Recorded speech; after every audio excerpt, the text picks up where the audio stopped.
5 bad habits seniors develop with age. No one warns you about. Secrets to shining in your golden years. Imagine sitting in a cozy Seattle coffee shop, the scent of fresh espresso mingling with morning chatter. But as you sip your latte, you blank on the barista's name, someone you've known for years. Or after a chat with your grandkids, you feel a pang of loneliness, wondering why visits are so rare. This is Eleanor's story, a 70-year-old who once lit up rooms with her smile. From grumbling over small things to clinging to old keepsakes, Eleanor realized being brought habits that quietly pushed loved ones away. Yet here's the uplifting truth. Eleanor and millions like her across America are learning to break these patterns to live joyful, connected lives. With over 50 million seniors in the US facing similar moments, you're not alone. Today, we will walk with Eleanor through 5 bad habits seniors often develop without noticing, paired with secrets to make your golden years truly radiant. Please like, share, and comment to spread this story. And don't forget to subscribe for more tips to thrive. Aging isn't just about grey hair or slower steps. It's a journey where small habits can shape how we live. Past 65, Eleanor noticed changes not only in her health, but in her actions. Complaining about the weather, refusing to try a new phone app, or holding on to items that no longer matter. These weren't intentional but slipped in as she clung to what felt familiar. Left unchecked, they can distance friends, family, and dim the joy of daily life. In America, these habits are rarely discussed, often overshadowed by talk of health or money. Yet they matter deeply, affecting how seniors feel about themselves and their world. Aging isn't a fixed path. It's a chance to reflect and choose a better way. By recognizing and shifting these habits, you can rebuild relationships, rediscover laughter, and make each day meaningful. Join Eleanor as we explore 5 habits seniors fall into and how to turn them into steps toward a vibrant golden age. Eleanor used to bring joy to her book club at the Seattle Public Library. She'd share funny stories over Starbucks coffee, sparking laughter all around. But lately, she's been grumbling more about her aching back, rising coffee prices at Whole Foods, or how kids at Gasworks Park are too noisy. She thought she was just being honest, but didn't see how her words weighed everyone down. At a family picnic by Lake Washington, she sighed. Things were better before. People had respect. Her grandson, Liam, went quiet, leaving early with a vague excuse. Eleanor's heart sank, wondering why he didn't stay longer. She hadn't realized her negativity, though unintentional, made people hesitant to linger like a grey cloud over happy moments. Determined to change, Eleanor started each day with something positive. Maybe Seattle's sky looks amazing today, or Liam's school stories are so fun. Instead of complaints, she asked others, "What's new with you?" This opened brighter conversations, and Liam hung around, excitedly sharing his soccer games. Eleanor sought joy in small things, the scent of flowers at Pike Place Market, a stranger's smile. She kept a little notebook, jotting down moments she was grateful for, like a quiet morning or a call from her daughter, Sarah. These notes helped her see life with softer eyes, as if she were learning to laugh again. When she focused on happy things, her book club friends stayed longer, their talks livelier. Liam loved lingering, telling her about scoring a goal. Eleanor realized her words held power. They could pull loved ones closer or push them away. She chose to spread light and felt her own heart glow, like the lively Eleanor of old. How do you keep a positive outlook? Share in the comments. Eleanor used to turn heads with her stylish coat and lavender scarf at Capitol Hill's farmers market. Now, she sticks to worn-out clothes, skips brushing her hair, thinking, who cares how I look? She didn't notice neighbors in Queen Anne avoiding eye contact, or Liam hesitating to hug her at family dinners in Belltown. One day, flipping through an old album, she saw a photo from her 60th birthday at Chihuly Garden, radiant in a floral dress. She froze. Where was that vibrant woman? Eleanor wondered, when did I let myself slip away? Looking good isn't about showing off. It's about showing you value yourself and want to connect. Eleanor decided to change, wearing clean, fitted clothes daily, even at home. A teal sweater brought a spring to her step. She kept up hygiene, daily showers, neat nails, a touch of rose-scented lotion. She wore her pearl earrings, a gift from her late husband, smiling at the memories they held. At a salon near Volunteer Park, she tried a new, shorter haircut. And when a Starbucks barista said, "You're glowing today, Eleanor," her heart lifted. At the market, neighbors chatted longer, asking about her rose garden. Liam walked proudly beside her, bragging to friends, "My grandma's awesome." Eleanor saw that caring for her appearance wasn't just about looks. It was her way of saying, "I'm still here, still me," reigniting her old spark. She added a turquoise scarf to her wardrobe, reminiscent of Alki beach walks, brightening her mornings. Choosing outfits became a small joy, like brewing morning coffee, grounding her in purpose. She even tried a light spritz of perfume, not for others, but to savor a happy moment. Taking care of herself helped Eleanor feel alive, like the days she hosted lively backyard barbecues filled with laughter. She wasn't just getting by, she was thriving, a confident Eleanor ready for new days. Eleanor cherished her routines, solving crosswords by Puget Sound, catching NPR news each night. When Sarah suggested WhatsApp for family updates, she waved it off. Phone calls are fine, I don't need that stuff. But calls from Sarah and Liam grew rare, brief check-ins at best. Unbeknownst to Eleanor, Sarah shared photos of Liam's soccer games in a family chat she ignored. One day, a neighbor mentioned Liam's winning goal, and Eleanor's heart ached.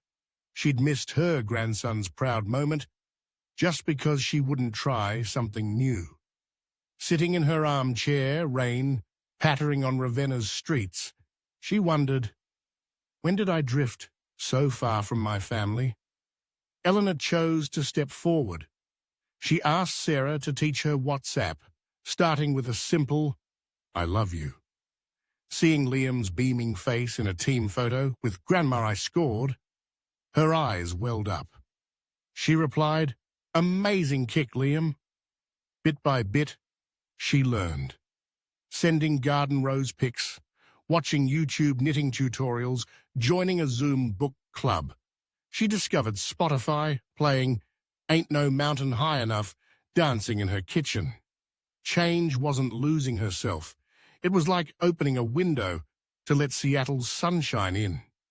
She asked Liam about his video games, not grasping at all, but his sparkling eyes warmed her heart. Sarah's calls became frequent, filled with laughter, like when Sarah was little, curled up with her mum.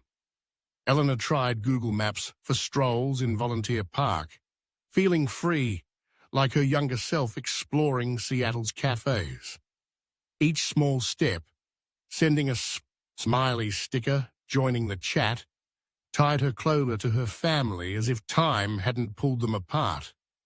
She felt vibrant, no longer on life's sidelines, weaving herself back into their world like Puget Sound's shimmering waves. Eleanor's cozy Seattle bungalow was once her pride, a warm space filled with memories, but it grew cluttered with keepsakes, old Paramount Theatre tickets, stacks of 1980s gourmet magazines, sweaters saved just in case. She believed everything held a story, and tossing them felt like losing a piece of her past. Over time, boxes crowded corners, paths narrowed, and cleaning became daunting. She stopped inviting friends over, embarrassed by the mess. One afternoon, Liam visited and tripped over a box of old VHS tapes, family movies she adored. Eleanor's heart raced as he steadied himself, his worried look piercing her. She wondered, are these things keeping me close to the past or holding me back? Clutter wasn't just stuff. It trapped her mind, anchoring her to yesterday instead of today. Eleanor started small, clearing a drawer of expired Safeway coupons. She asked, do I use this? Does it make me happy? If not, she recycled or donated. She gave cookbooks to Liam's school library, keeping just her mum's handwritten chocolate chip cookie recipe, a family favorite. Each week, she let go of one item, an ill-fitting coat, yellowed junk mail, turning it into a freeing habit. She asked Sarah to help sort photos, and they spent an evening laughing over shots from Olympic National Park camping trips where they'd sung by the campfire. Her home felt airy again, like it could breathe, and she welcomed book club friends for the first time in years.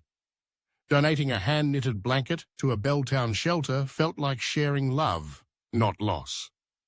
Eleanor simplified her living room, adding a small greens plant for life, mirroring Seattle's spring. Letting go didn't erase memories. It made space for new ones, like baking Liam's birthday cookies, laughter filling the house. She saw her home as a fresh canvas, ready for days worth living, not weighed by what was. Each item she released lightened her heart, like clearing her soul for joy. Afternoon chats with Sarah, park walks with Liam, moments that shone brighter than any old trinket ever could. Eleanor was once calm, smiling through delays at Pike Street's bus stop, even in Seattle's endless drizzle. Now small things sparked irritation. Long lines at QFC, slow text replies. At a Fremont coffee shop one morning, she snapped at a barista, fumbling her latte. "Can you hurry up?" His flushed face and trembling hands stopped her cold. She remembered her first job at a Pioneer Square bookstore, clumsy and nervous, craving kindness. Guilt washed over her. She didn't want to be the grumpy person she used to pity. Eleanor asked herself, when did I start rushing through life like this? Impatience wasn't just hurting others, it tired her. Each outburst, a weight on her heart.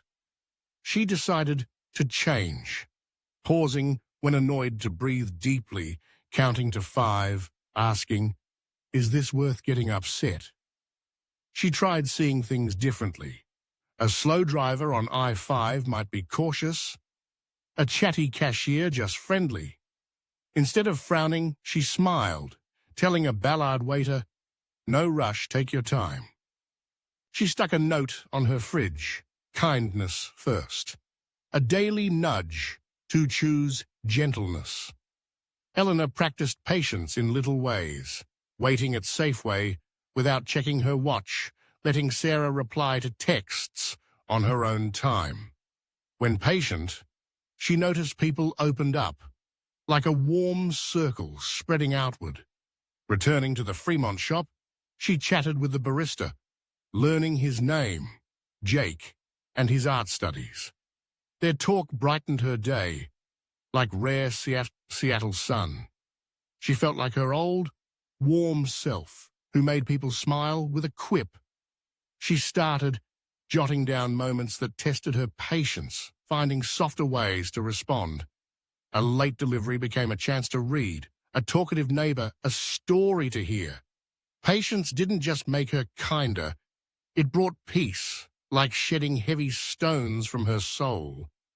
Eleanor saw each calm moment as a bridge to others, from Jake's grin to tighter hugs with Liam. Like when she was everyone's rock, she wasn't just passing days.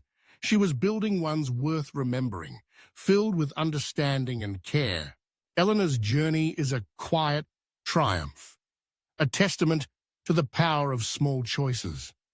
She stepped away from habits that dimmed her light, grumbling words, closed doors, old burdens, and found her way back to joy, connection, and purpose.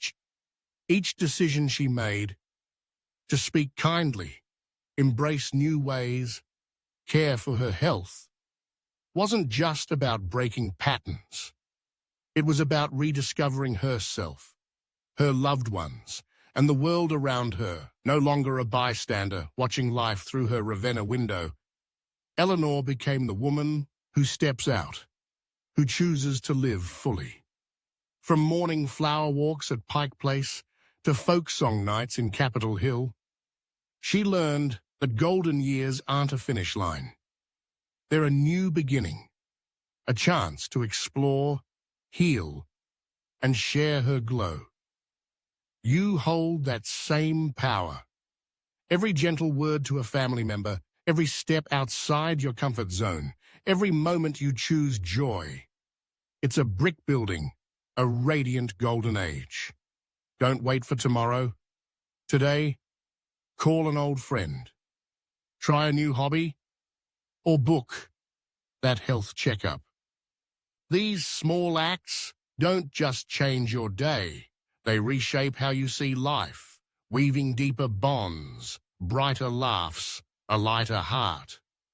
Eleanor found her spark not by denying age, but by embracing it as a canvas for growth, love, and living true. She reminds us age is just a number. What matters is how we fill our days with gratitude, curiosity, and a belief that life's magic never fades. Her story isn't hers alone. It's an invitation. If Eleanor's path stirs something in you, share it with someone who needs it. A friend you've missed, a loved one needing a lift, or even your future self. Hit that like button to keep this light spreading. Drop a comment about habits you're rethinking or joys you're chasing. Your words could be the spark someone needs. A reminder we're all in this together. Subscribe to our channel for more wisdom to shine at any stage. We're breaking aging silence, crafting a community where every story matters, every step counts. Your golden years aren't a sunset, they're a dawn, brimming with strength and love. Seize them now like Eleanor, and let each day declare you're here, vibrant, ready for life's wonders.